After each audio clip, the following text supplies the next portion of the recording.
Hi, I'm Caleb Giddings, and this is the Firearms Industry News Podcast.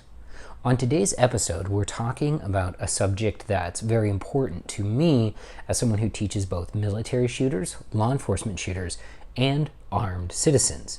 And it's the idea of triggers, and it's the idea of outrunning your headlights, and it's the idea of a shooting trigger versus a thinking trigger.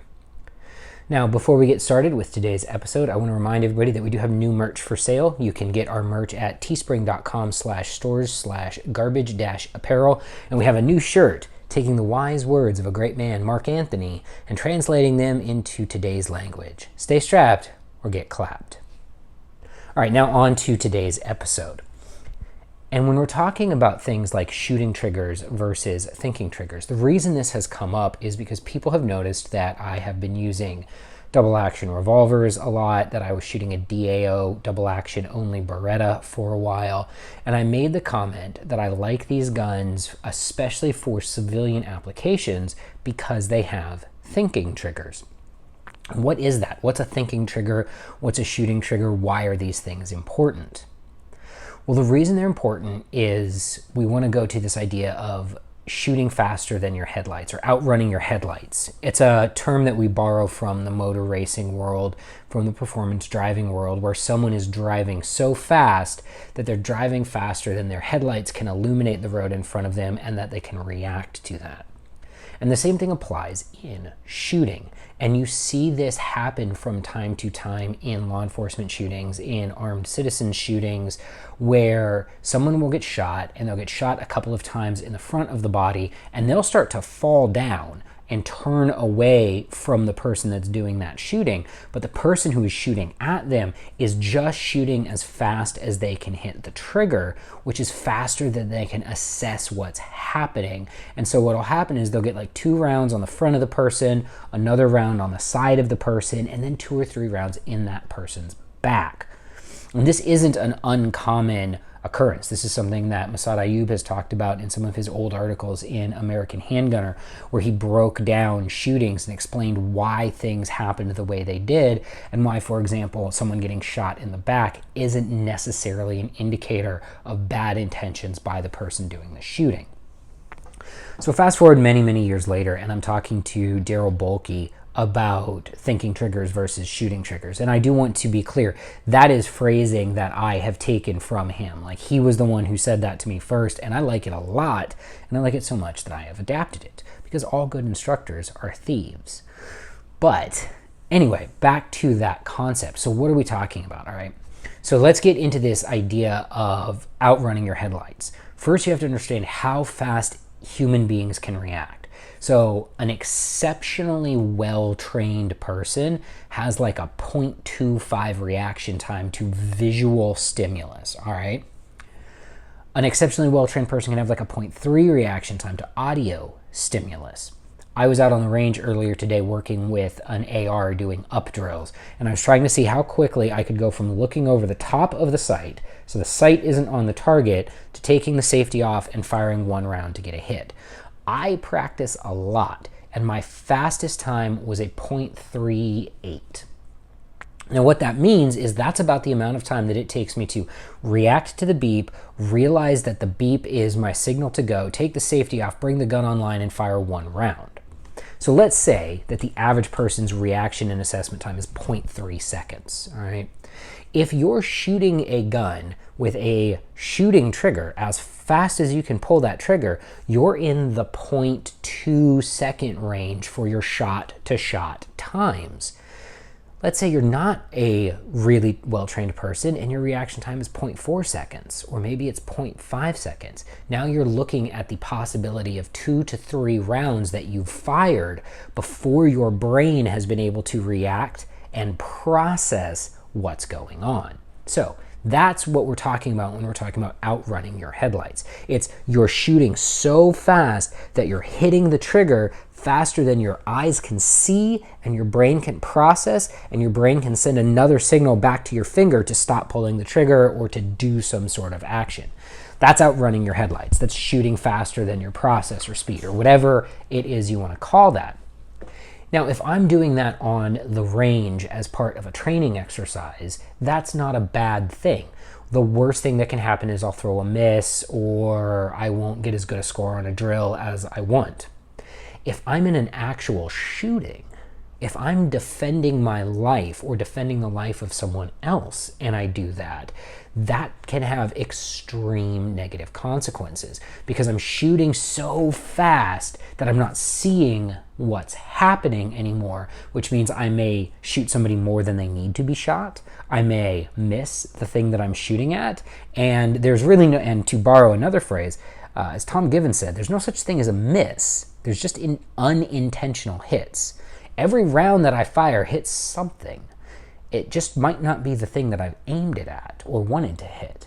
And if I'm shooting faster than I can process, then I'm in a much higher likelihood, I'm in greater danger of doing that, of having an unintentional hit on something I don't want to hit. So that gets us to this idea of thinking triggers versus shooting triggers. All right, if we can agree that outrunning your headlights is a bad thing, what can we do to put in place that will keep us from doing that? Well, the first thing is train. Train, train, train, train. And the reason I bring up training is because consistent repeated training improves your reaction time, and it also improves your processor speed. And this is something I've talked about a million times with a million people. But if you get really good at the integrated act of firing the gun, it means that you're focusing less on what's going on right here and more on what's going on out there. That gives you a better chance to see something when it's happening. It gives you a better chance to react to it in a quick fashion, and it helps everything work together quicker. It makes your reaction times better, and obviously it helps your processor speed, so you can devote more of your brain meats to figuring out what's going on out there and less of your brain meats to figuring out what's going on with the gun.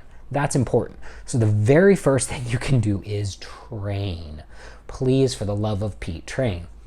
And also training helps because if I can go out and I can take a gun like this Beretta APX, right? Let's say I can go out and in practice I can shoot this gun and I can shoot .18 splits all day long with this gun, which I can. What that means, if I can shoot .18 splits with control with this gun and hit what I'm aiming at when I'm doing that, if I need to yank that throttle back and shoot extremely precise .35 splits, I can do that as well.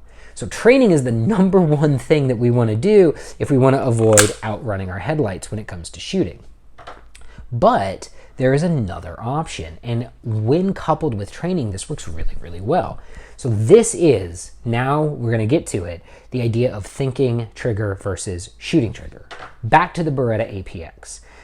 This Beretta APX has a shooting trigger. It is easy to shoot this gun fast and well. The trigger pull in this gun after a couple thousand rounds is like 4.5 pounds, all right? Yes, people are out there with like 1.5 pound triggers in competition guns and stuff like that. We're talking about like real world use here, okay? Carry guns, that sort of stuff. For a carry gun, 4.5 pounds is pretty freaking light. And it's right in the butter zone, and it's really easy to shoot this gun fast. This is a shooting trigger. And the reason it's a shooting trigger is a number of things. The poundage is one. There's also not a lot of movement to it. If you look, all right, here's my finger not engaging any of the trigger's movement. That's it. That's all the movement this trigger has in it. And then if I go to reset it, there's not a lot there. So it's easy to get going on that gun and get it shooting fast, and it's thus easy to outrun your headlights. Now, this is a Beretta 92D. Specifically, it's the only Beretta 92D LTT on the planet. This gun has a thinking trigger in it. And here's why this is a thinking trigger. So let's look at the trigger pull here. Look at how much motion I have to go through to get to that. And it's not a bad trigger. The trigger in this gun is 6.5 pounds in double action mode. It is a phenomenal trigger. And it's an easy trigger to pull, but it's also an easy trigger to stop shooting because of all of that travel. I can literally get the gun going and get to here and be like, whoop, that thing doesn't need to catch a bullet anymore. And the other reason why this is interesting is this thinking trigger sort of acts like a mechanical brake on your shooting. I can shoot that Beretta APX down to 0.18, 0.17, maybe 0.16 splits if I'm really jamming on it. I've shot a ton of rounds through DAO guns. This one, my own 92D double action revolvers, and it is extremely difficult to get under a 0.22 split. A much more average split for me, a much more realistic split is 0.25 to 0.3. 0.3 is that reaction time. With this gun, with this thinking trigger, it is difficult for me to shoot the gun faster than I can process stuff, faster than I can react to stuff. So it means that if I'm out here and I'm shooting, the guy needs a bullet, he needs a bullet, and suddenly he doesn't need a bullet, I haven't shot him more times than he needed bullets. And that's a good thing. Shooting things more than they need to be shot is not a good thing, and we want to avoid that. Now, there is kind of a hybrid trigger, and I bet you guys saw this coming.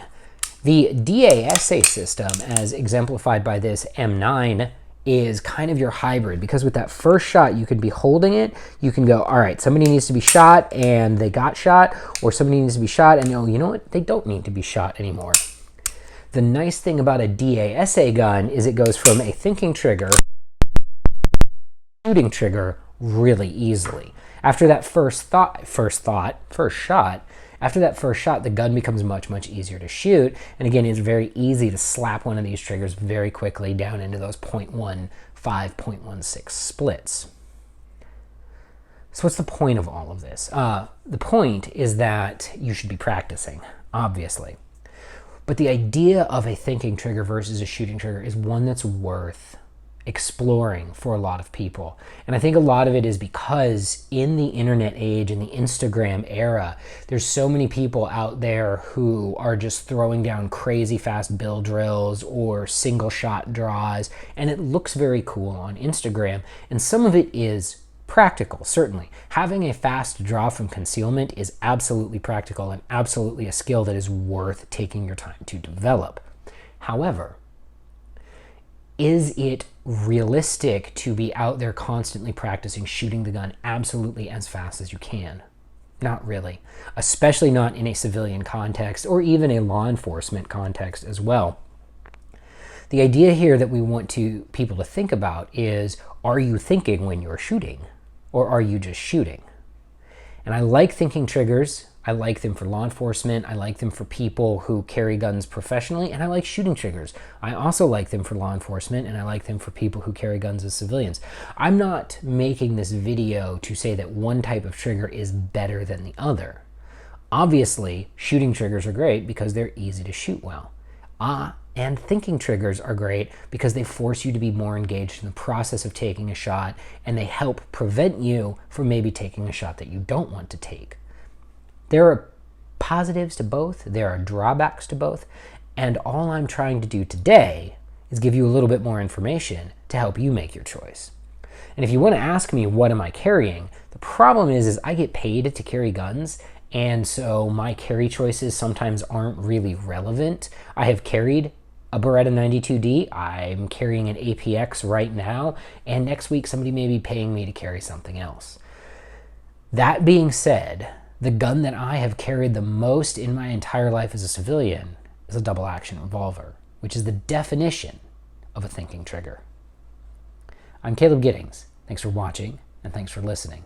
If you're watching this on YouTube, please go ahead and like the video and share it and subscribe to the channel. Turn those notification dealies on so that you get notifications when I drop new content. If you're watching on Facebook, share this video, please. Facebook shares have been up, and that's really cool for us. It helps really spread that message, especially through a platform like Facebook's. And if you're listening to the audio version of this, thank you.